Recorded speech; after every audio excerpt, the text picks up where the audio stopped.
Hello అండి, అందరికీ నమస్తే. నేను ఈరోజు మునగాకుతో రసం చేసి చూపిస్తున్నానండి. మునగాకు 300 రోగాలు నయం చేసే సంజీవిని అని మన అందరికీ తెలుసు. మనం మునగాకుతో పప్పు చేసుకుంటాము, పచ్చడి కూడా చేసుకుంటాము. ఈరోజు నేను రసం చేసి చూపిస్తున్నాను.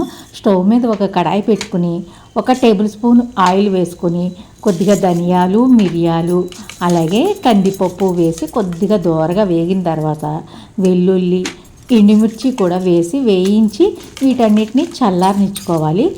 అదే కడాయిలో 1 టేబుల్ స్పూన్ ఆయిల్ వేసి మనం శుభ్రంగా కడిగిన మునగాకు వేసి 2 నిమిషాలు వేయించి దీన్ని కూడా తీసేసుకొని చల్లారనిచ్చుకోవాలి.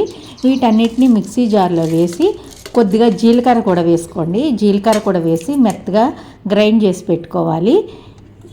ఇలాగ మెత్తగా పొడి చేసి పెట్టుకుని దీన్ని రెడీగా పెట్టుకుందాం. ఇప్పుడు అదే కడాయిలో 1 టమాటాని చిన్న చిన్న ముక్కలు కట్ చేసి వేసుకోండి. 1 టమాటా పెద్దదైతే 1 లేదా 2 వేసుకోండి. వేసుకొని కొద్దిగా కళ్ళుప్పు ఉంటుంది కదా, అది వేసుకొని కొద్దిగా మెత్తగా మెదుపుకోండి. చేత్తోని మెత్తగా మెదుపుకొని అందులో మనం చింతపండు పులుసు సరిపడిగా మీకు ఎంత రసం కావాలో దానికి సరిపడిగా చింతపండు పులుసు పోసుకోండి.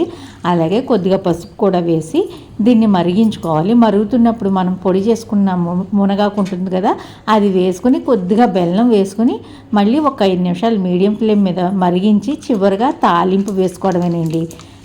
రెడీ అయిపోతుందండి. వేడివేడి అన్నంలోకి తినచ్చు, మనం ఉట్టిగా కూడా తినచ్చు. మొన్న బాగా వర్షాలు పడినాయి కదా, మా బాబుకి జలుబు చేసింది. ఈరోజు రసం కాసి ఇద్దామని చేశానన్నమాట. కాస్త జలుబు చేసిన దగ్గున్న ఇలాగా వేడివేడిగా రసం చేసి పెట్టుకోండి. మీకు రిలీఫ్గా ఉంటుంది. టేస్ట్ కూడా చాలా బాగుంటుందండి.